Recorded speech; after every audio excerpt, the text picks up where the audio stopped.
Hello, good morning, welcome to Andy Rabino.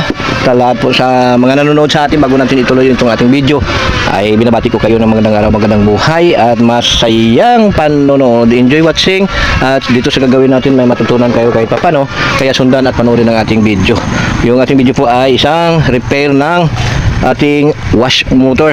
Dinala sa atin, motor na lang, yung washing nandun sa kanilang bahay. Kaibigan natin yung may-ari, shout out kay Manoy Uling Batay. Yung inyong wash motor ngayon ay gagawin natin. So binuksan ko na, hindi ko na ipinakita ang pagbukas kasi sabi ni Manoy Uling ay mahirapan siyang magbukas at papalitan ng tornilyo.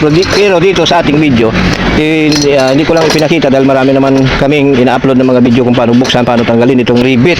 Ngayon nabuksan ko na at ito pa rin yung rivet ang gagamitin natin mamaya pag nakita natin yung patid. Ngayon papakita ko sa inyo yung kung bakit ko siya binuksan, dahil po ang orange ay wala pong reading. Yung ating sky blue at saka yung yellow meron po tayong 28 ohms at yung yellow to orange ay wala po tayong mababasang reading. Ayan, wala at yung sky blue at saka orange ay wala din. So ito lang po yung yellow at saka yung sky blue, siya lang po yung may reading. So nabuksan ko na gamit na yung ating plier, yung ating pako at yung ating tubo na alamin natin kung saan yung putol, hanapin natin. So tanggalin muna natin siya dito at hanapin natin kung saan yung putol. Okay, tanggalin muna natin itong ground dito para kakilos tayo ng ayos. Alright, so dito ay tingnan natin yung kanyang shafting ay buo naman, malinis, makinis pa, at yung kanyang sa ibaba ay okay. Tingnan natin ngayon, hanapin natin yung patid. Tingnan natin. Okay, may nakita tayo dito umido. Sana ito lang yung kanyang open or patid. Kikita natin ito, may pumuti at saka ito. So titingnan natin, yan o, kung ito yung putol. At sana ito lang. Tingnan lang natin kung meron pa. Right, so wala naman tayong nakita ito may hindi. Tingnan natin muna para sure tayo. Panoorin lang po ng buo ang video natin para makatulong din sa gustong matuto. Ito pong ginagawa namin, ito po ay para sa mga technician lang po. Bukan nyo kung kaya nyo. Pero kung hindi kaya, huwag na pong pilitin. Okay, nakita natin na pumuti. Pasan ko siya para malaman ko kung ito ba ay dumilang. Alright, yung tanggalin natin ito kasi nakakasagabal sa ating camera. Tingnan natin kung tama ba yung hinala ko. Ito, ayan, so putol nga siya. So dahil putol siya ay alisin natin, pero lagyan natin ng thinner para lumambot yung kanyang insulating varnish na nilagay, at ginamitan lang natin siya ng stick para hindi po siya masira ang kanyang balot. Hanapin ko lang po yung kaputol nitong isang wire. Ito, ang kaputol niyan. Dandahan lang po, baka matuluyan at hindi na natin makita o mahanap yung kanyang kaputol. Okay, tingnan natin kung makita pa natin yung kanyang kaputol. Alright, so dito, yan, ito sila magkasama, magkadugtong. At yung dalawa naman, ito ay magkadugtong din. Tapos siya, hindi ko pa yan puputulin. Idudugtong ko muna itong dalawa. Okay, so hanap tayo ng pangdugtong. Kung makikita nyo, ang wire ay puti. Ibig sabihin po ito ay aluminum. So iingatan natin yung ating pagbalat na gamit lang yung liha, kasi pag naputol ito sa pinakapuno ng wire ay mahirapan na tayo. Okay, so dito ay babalatan lang natin siya gamit yung ating liha. Tapos kukuha tayo ng wire, yung wire na tanso, or ito man ay nickel. Sasabi natin na yung kulay puti na tanso siya, dahil po bakit siya nasabi na tanso, kasi yan o, pag tinanggal natin yung kanyang nickel na puti ay siya po ay nagkukulay tanso. So yan po yung ating ibabalot. Dito tayo magsimula sa walang kiskis, na dito tayo mag-splice sa walang kiskis para hindi siya maputol, at hawakan lang natin ng tweezer para po hindi natin mahila. Yan, pag nadugtungan na natin gamit ang tanso na wire, ayan, doon kakapit yung soldering lead sa tanso na ating ibinudbud. Ayan, okay. So dahil nalagyan na natin, hanap muna tayo ng pambalot. Ayan, nakakita na ako ng aking pambalot. May natira pa akong kaunting mga shrinkable tube, mga maliliit lang. At tama naman at kumasya naman sa ating sa ating gustong balutin. At then nilagyan ko na yung dalawang dulo. So iinitin ko lang siya para humigpit. Yan po yung ating mga nabalot na. At ituloy lang natin doon sa iba pa. Okay, so next ay ito lang yung mga pinagbabalot ko na. Tapos ayan, yung may natira pa na dalawa, yan pa po yung aking idudugtong. Dito lang tayo magsisimula mag-splice sa hindi nabalatan. Dahil napuputol po itong ating wire kung doon ka sa nabalatan na. So dito tayo sa hindi pa nabalatan. Ayan, tapos meron tayong malapad na tweezer para sa ating panghigpit. Ayan o. Isang set ang binili natin sa online din para magamit natin sa ating trabaho. Okay, ayan. At lagyan natin. Kanina nagsample ako pero ulitin ko baka hindi nyo nakita kasi nagbibideo tayo, hindi pala nakikita yung ating ginagawa. Ang ating soldering lead po na nilalagay, pang takip lang po yan sa ating aluminum para hindi siya hindi siya magpa-powder, hindi siya mag-uumido kung sakali na yan o, nilalagyan lang natin ng ganyan. Okay, hatiin lang natin kasi napakahaba naman. Alright, at yung kanyang sa dulo, ito, kung mapapansin nyo dito, yan, napaka-iksi siya.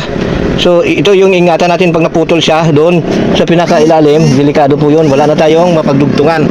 So dito kailangan ko talaga yung pag-iingat na dubling pag-iingat. Ayan o, babalatan natin siya ng tweezer na lang din yung gamit ko para hindi ko siya mahila dahil hindi natin madukot ng liha doon. Ayan, okay, pwede rin yung lagyan na gamitan natin ng blade. Ingat lang, baka madama yung iba. Okay. Yan o. Para lang. Okay.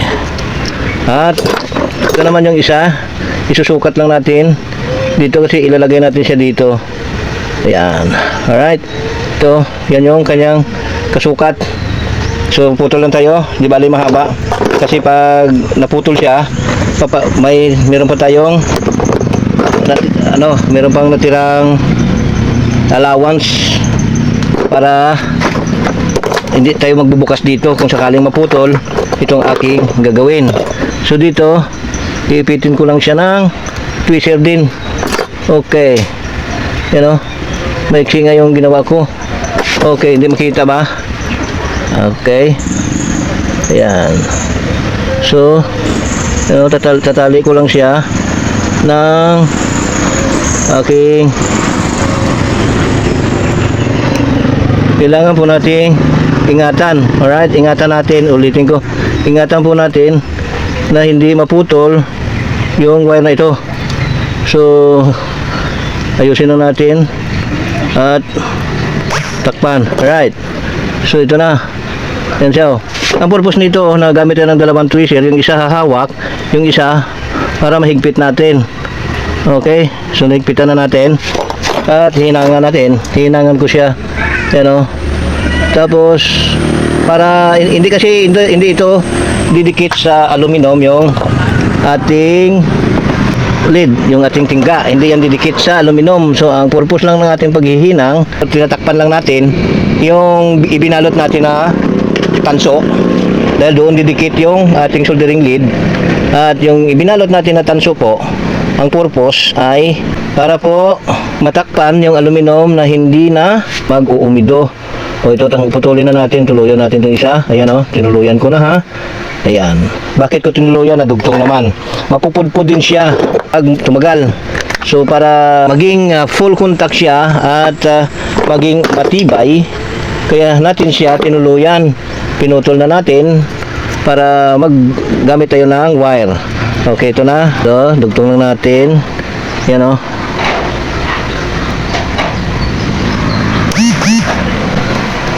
Yung ating ginagawa kasi ay hindi makikita dahil yung po natin ay kusang yung muyuko dahil napakabigat ng punto. Alright, so mahaba yung ating nilagay. putulan lang natin. Kasi ito yung sa dulo, tatakpan pati yung aluminum. Dahil doon kakapit sa tanso yung ating lid or yung tingga. Doon kakapit sa tanso para hindi po kalawangin at hindi mag-uumido later on. Alright, pinangan natin. Yan po. Yan o. Uulitin ko, yung aluminum po at yung tanso ay idinugtong natin. Pero yung tanso po, didikit doon ang soldering lead. Kaya nilagay natin ng tanso para may kapit yung ating tingga. Ayan o. Papasok lang natin siya kasi ito is shrinkable. Pag uminit po, lalong humihigpit siya. Ngayon, ito, ayan siya, di ba? Tapos yung isang dun. So, dito tayo magbabalat at dito tayo magpuputol. Ayan.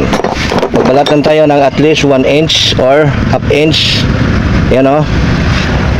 Di ba? Tapos ito, babalatan natin. Okay. Babalatan ko lang or titingnan nyo muna kasi patapos naman pala. Or isa na lang ito. Kailangan yung makita ang ating gagawin kasi isa na lang. Baka hindi nyo nakita yung kanina. So ito babalatan natin. Dahan-dahan lang po yan ha. Hindi natin sinusugatan ng wire. Dahan-dahan lang po ang ating pagkadiin. At parang kiskis lang talaga. Para yung wire po ay hindi masugatan dahil pag nasugatan na sabihin natin na parang may hiwa. So napuputol talaga siya. Kasi yung sinasabi namin ay ano na yan, tested and proven na ganun yung nangyayari. So ito, yan, tatanggalin natin yung umido doon kasi kakalat yun. Yan, tinanggal natin yung nag-umido sa naputulan, sa pinagputulan. Hindi ba makita yung gagawin natin? Ayan o. Okay, dito lipat natin ang camera. Dito tayo. Yan, okay. So ito siya, yan. At ikutin lang natin ito ng maayos. Yan o. Kasi nilalagyan ko siya ng sobra kasi para matakpan niya yung ating wire. Yan, yung ating aluminum pala para matakpan niya.